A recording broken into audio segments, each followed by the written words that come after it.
কোনো দোষ নাই আমার মতে। আমি যদি নিরপেক্ষভাবে দেখি, কারণ আপনি তাকে ওইভাবে রেখে যেতে হতে পারে, যেভাবে আপনি রেখে গেছেন সেটা ইনসিকিউর ছিল, তার সিকিউরিটি আপনি নিশ্চিত থাকতে গেছেন কেন, এবং যে 4-5 বছর থাকেন কেন একটা, এগুলো অনেক অনেক সাইকোলজিক্যাল, অনেক সোসাইটাল, অনেক বেশি ইকোনমিক বিষয়ে আলোচনা আছে। ওই আলোচনা আমরা যাই না, আমরা শুধু বলি যে এরকম একটা প্রেক্ষিত তৈরি হয়, সে আসলে চরম বিপদগ্রস্ত থাকে। আপনারা এদেরকে ডেকে যদি এটুয়াই থেকে ইউনিসেফদের বলে দেয় যে এরকম একটা রেমিটেন্স যোদ্ধা অথবা ন্যাশনাল হিরো কিছু একটা লেখে, তার নামটা লিখে তাকে একটু সংগঠিত করা ইউনিয়ন পর্যায়ে, সে কিন্তু বুঝে যে আমাকে আমাকে দেশ সম্মান, দেশই তো আপনি, তাই না? এটুয়াই তো সরকারি একটা প্রতিষ্ঠান, ইউনিয়ন পর্যায়ে চেয়ারম্যান সাহেব, তখন তাকে একজন লোক, যে ইউনো সাহেব যদি অনুষ্ঠানে উপস্থিত থাকে, ওই লোকটাকে কেউ প্রতারিত করতে, ওই লোকটাকে কেউ বাজে কথা বলতে কিন্তু একটু হলেও ভয় পাবে, যে রিকগনাইজড বাই দ্য গভর্নমেন্ট অথবা recognised by some quarter of people. কিছু লোকজন তো সেখানে জড়ো হবে, আপনি মিষ্টি খাওয়াই দিলেন, আপনার কত খরচ হলো, 1000-2000 টাকা, এটা কোনো একভাবে আপনি ম্যানেজ করেন এবং ওনাকে তখন বলতে শুরু করলেন, ম্যানেজ করেন, অথবা আপনি কোনো একটা সোর্স তৈরি করেন, এভাবে একটা এই প্রবাসীকে, আমি প্রবাসী থেকেও এটা করতে পারি, এটুয়াই থেকেও এটা করে দিতে পারে, যে প্রবাসীরা আসলে তাদের একটা সংবর্ধনার আয়োজন প্রত্যেকটা ইউনিয়নে একটা ছোট ফান্ড বা কিছু একটা থোক বরাদ্দ দিয়ে দিলে হয়, এবং সেটা আয়োজন করে ঢাকা থেকেও কানেক্টেড হতে পারে থ্রু জুম বা কিছু।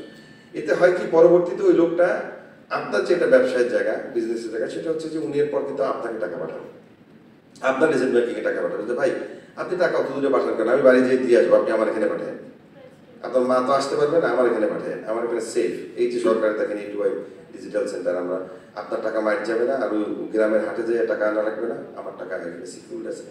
এই কানেক্টিভিটিটাই তো আপনাদের দরকার, আর তো কিছু না।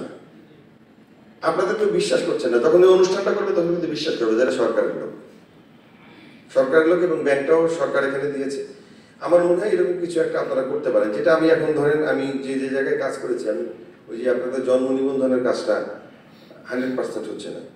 আমি আমার শরীয়তপুরে পৌরসভায় করেছি, নড়িয়ায় করেছি, ডামুড্ডায় করেছে, সম্ভবত ডামুড্ডায় করেছে যে রাজা, ওনারা করেছে হচ্ছে যে একটা শিশু জন্ম নেওয়ার পরে আপনার একটা লিখিত থাকলো, পুরো মেয়র লিখে দিল যে ডট ডট দেওয়া থাকলো, জনাবেই আমি বিশ্বস্ত জানতে পারলাম আপনি কন্যা সন্তানের জনক হয়েছে, আমি এই ডাউনটা পৌরসভার পক্ষ থেকে আপনাকে অভিনন্দন ও শুভেচ্ছা জানাই। আপনি জেনে আনন্দিত হবেন যে জন্ম নিবন্ধন সরকারের একটা এই কাজগুলো করলে আপনার সন্তান স্কুল ভর্তি থেকে শুরু করে সারা জীবনের এই সেবাগুলো নিতে পারবে। সঠিক সময়ে জন্ম নিবন্ধন না করলে এই সেবাগুলো পেতে আপনার সমস্যা হবে। আপনাকে এটা লিখে আপনাকে এত তারিখে এতটার সময় এসে জন্ম নিবন্ধন সম্পন্ন করে, এটা একটা গ্রাম পুলিশকে দিয়ে পাঠানো যায় না তার বাড়িতে?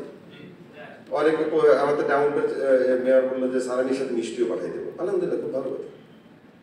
এটা তো লেখা থাকবে, ছাপানো থাকবে, খালি ওই লোকটার নামটা লিখে পাঠিয়ে দিয়ে, তারপরে ওনার সাথে ওনার মোবাইল নাম্বারটা নিয়ে আসা, গ্রাম পুলিশ যখন তার বাড়িতে যাবে, একটা গ্রামে কয়জন লোক জন্ম নেয় প্রতিদিন, গ্রাম পুলিশ ভাগ করে দিলে হয়তো প্রতিদিন একটাও পাবে না গ্রাম পুলিশের, 9টা ওয়ার্ডে 9জন গ্রাম পুলিশ। এই শুধু এটা নিয়ে আসার পরে এই মৃত্যু সেই যে আপনার এই বাবা মারা গিয়েছে, আমি অত্যন্ত দুঃখিত, শোকাহত, আপনার জানা বাবার আত্মার মাগফিরাত কামনা করি, আপনি এত তারিখের ভিতরে মৃত্যু নিবন্ধনটা করে নেবেন, কারণ পরবর্তীতে আপনাদের জমি জায়গা বন্টনের ক্ষেত্রে আপনারা এই সমস্যায় পড়তে পারেন, এটা যত সময় না করলে। দেখে এটা গ্রাম পুলিশে পাঠিয়ে দিলে আপনার তো জানাজায় উপস্থিত হচ্ছেন, একজন চেয়ারম্যান, মেয়র বা কাউন্সিলররা কিন্তু উপস্থিত হয়। তো আমাদের এখন বেসিক্যালি অনেক আমরা করে ফেলছি, এটুয়ার প্রেক্ষাপটে বলি বা ডিজিটাইজেশনের প্রেক্ষাপটে যদি বলেন, সফটওয়্যারের বাংলাদেশে অভাব নাই। মানে বাংলাদেশে যেমন বলা হয় না যে প্রচুর আইন আছে, সবচেয়ে মানে একটা জাতি কতটা সভ্য সেটা কিভাবে যাচাই করা যায় বলেন তো? যারা আইন কম আর যারা আইন বেশি, বুঝবেন যে এটা সভ্যতার থেকে অনেক দূরে। তো আমাদের জাতি হিসেবে আমাদের আইনের অভাব নাই, এই একইভাবে আমাদের সফটওয়্যারের অভাব নাই। মানে এক জায়গায় বসলেই 3-3টা সফটওয়্যার বানিয়ে ফেলতে পারি এনি টাইম।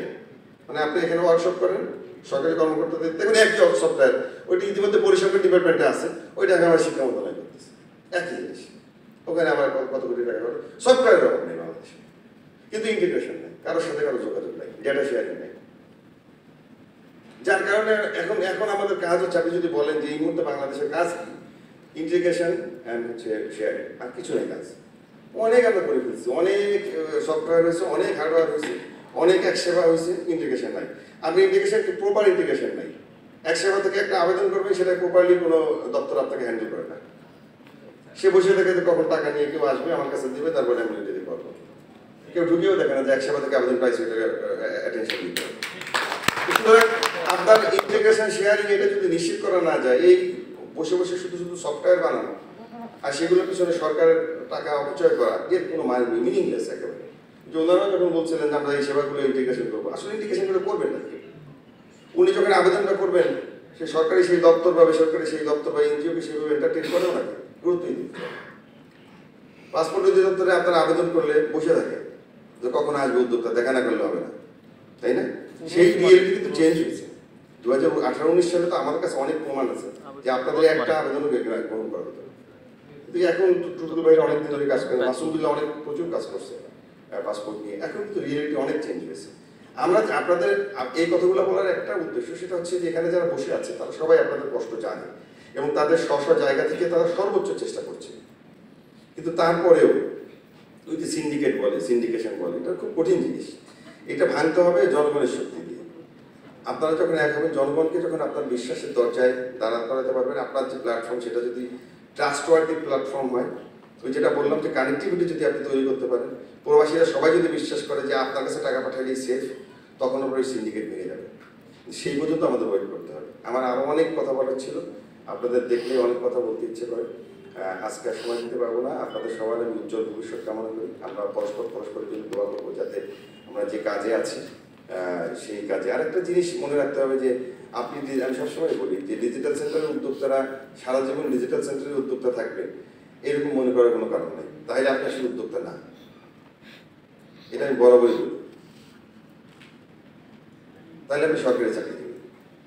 আপনি যদি মনে করেন যে ডিজিটাল সেন্টার উদ্যোক্তা হিসেবে জন্ম হয়েছে এবং ডিজিটাল সেন্টার উদ্যোক্তা হিসেবে আপনার মৃত্যু হবে, তাহলে আপনি উদ্যোক্তা ছিলেন, আপনি জোর করে এখানে আসছেন, কোনো কোথাও কিছু করতে না পেরে এখানে আসছেন। আপনার একটা সময় ডিজিটাল সেন্টার যদি ছেড়ে যেয়ে আরও উদ্যোক্তা হিসেবে অন্য কোনো জায়গায় দাঁড়াতে পারেন, তাহলে আপনি মনে করবেন যে আমি উদ্যোক্তা ছিলাম। এটা আপনার একটা প্ল্যাটফর্ম, লোক দেখানো। এই কারণে যখনই আমাকে ওই 2017-18 সালে কেউ ফোন করতো যে স্যার চেয়ারম্যান সাহেব তো আমার রাখতে চায় না, শুধু বেড়ে চলে আসো। প্রত্যেকে মানে যারা আমার পুরনো যারা কাছে প্রত্যেককে বলছে চেয়ারম্যান সাহেব রাখতে লাথি মেরে বেড়ে চলে আসো। আমি এই শব্দই বললাম, লাথি মেরে বেড়ে চলে আসো। আজকে বাজারে দোকান নাও, এইটুকুই তোমার সাথে থাকবে, চেয়ারম্যানের সাথে থাকবে না। চেয়ারম্যান যদি লোক একজন নতুন নিতে চাই, আমরা লোক দেবো না। বরাবর বলছি, এখনো বলি, আপনি লাথি মেরে চলে আসেন, একশো বাজারে দোকান নিয়ে ওই সেবাগুলো ওইখানে বসে দেন। আপনার চেয়ারম্যানের দরকার নেই, চেয়ারম্যান আপনাকে দরকার। আপনি সেইভাবে নিজেকে তৈরি করেন। প্রবাসীরা আপনাকে বিশ্বাস করে, চেয়ারম্যানকে বিশ্বাস করবেন না, কারণ চেয়ারম্যান কিন্তু একটা দল করে। চেয়ারম্যানের কিছু গোষ্ঠী স্বার্থ আছে, আপনার কোনো গোষ্ঠী স্বার্থ নেই, আপনার স্বার্থ শুধু প্রবাসীর স্বার্থ। সুতরাং একটা পর্যায়ে আপনি, এবং সেরকম উদ্যোক্তা আমি নাম বলতে পারবো 100, আমরা এই টিম তৈরি করেছি যাতে চেয়ারম্যান লাগে না। 100 আমি জানি, আরো হয়তো 1000 আছে। চেয়ারম্যান তাদের খুঁজে সময় যে আমার লাগবে একটু আসলে। সুতরাং আপনি উদ্যোক্তা মানে আপনি এইখানে বসে সারা জীবন চাকরির মতো উদ্যোক্তা হিসেবে থাকবেন, তাইলে আপনি উদ্যোক্তা না, আপনি আরো বড় ফিল্ডে ছাপাই করবেন। এখানে আপনাকে ট্রেনিং দিচ্ছে উদ্যোক্তা, আপনি আরেকজনকে তৈরি করে দিয়ে এখানে বসাই রেখে চলে যাবেন। আমরা এটাকে সেক্টর আরো বড় করতেছি। আপনি বাজারে যে দোকান নেবেন, বড় দোকান নেবেন। এখন আপনার এই আছে ছোট ব্যাংক আছে না, অনেক উদ্যোক্তার আছে না, ইউনিয়ন পরিষদে ছোট ব্যাংকের জায়গা হয় না, বাজারে আরেকটা নিচে আছেন না আপনাদের ভিতরে আছে। এইটাই তো উদ্যোক্তা মানে হচ্ছে আমি উদ্যোগ নিলে আমি যে ছোট একটা আমার কাছে জিনিস দিলে সেটাকে আমি বড় করতে পারি নিজে বেঁচে থেকে টিকে থেকে। তো সেই মানসিকতা নিয়ে কাজ করতে হবে। মনে করার কোনো কারণে এখন তো আপনারা বুঝিয়ে গিয়েছেন যে এটা উদ্যোক্তা মানে উদ্যোক্তাই, এটার কোনো অন্য কোনো মানে মডিফাইড হওয়ার কোনো সুযোগ নাই। তো সেটা বুঝে নিয়ে আপনারা কাজ করেন। এটুআই সবসময় আপনাদের ওয়েলফেয়ারের জন্য সরকারের যে কোনো পর্যায়ে ফাইট করা লাগে, যুদ্ধ করা লাগে, কথা বলা লাগে, কোনো জায়গায় আপনার কি বলে দুতিয়ালি করা লাগে, সব করতেছে। এরা বসে নেই, আপনাদের সাথেই দেখে। যখন এটুআই কথা বলে সরকারের লেভেলে আপনাদের সাথে, এই যে আপনারা বলছেন যে প্রবাস কি বলে পেনশনের স্কিম, আমার এখন স্পষ্ট মনে আছে এই প্রস্তাবটা আমি প্রথম দিয়েছি। মুখ্য সচিব স্যার যখন আমাদের নিয়ে মিটিং করলেন 64 জেলা প্রশাসক 8 বিভাগীয় কমিশনার জুমে ভিডিও কনফারেন্সিং, আমার জেলা থেকে আমি কিন্তু কথা বলে প্রস্তাব দিয়েছি স্যার এখানে ডিজিটাল সেন্টারের উদ্যোক্তাদের আপনারা কানেক্টেড করেন। তাদেরকে না করলে আপনি এটাকে লোকসংখ্যা বাড়াতে পারবেন না। এটা এবং তাদেরকে একটা সম্মানের ব্যবস্থা করা, টুটুল ভাই যেটা বলবো সেটাও মনে হয় সরকার ভাবছে। এটা আপনারা করবেন, হয়তো সেন্ট্রাল থেকে আপনাকে সম্মানী আপনাদের দেওয়া হয়েছে, সেটা যে আমার মন্ত্রী হোক। তো এরকম সরকার যখনই কোনো বড় প্রোগ্রাম নিয়ে আসে আপনাদের উপরে বিশ্বাস রাখে, সেই বিশ্বাসের জায়গাটা আপনারা ধরে রাখবেন। এই বিশ্বাস আমার আছে। আপনারা সবাই ভালো থাকবেন, সুস্থ থাকবেন। আল্লাহ আমাদের সকল ভালো কাজ কবুল করুন। আসসালামু আলাইকুম। জয় বাংলা। আমরা একটু সবাই একটা গ্রুপ ছবি নিতে চাই। এই উদ্যোগটা কিন্তু আমরা একটু সবাই চলে আসি দ্রুত।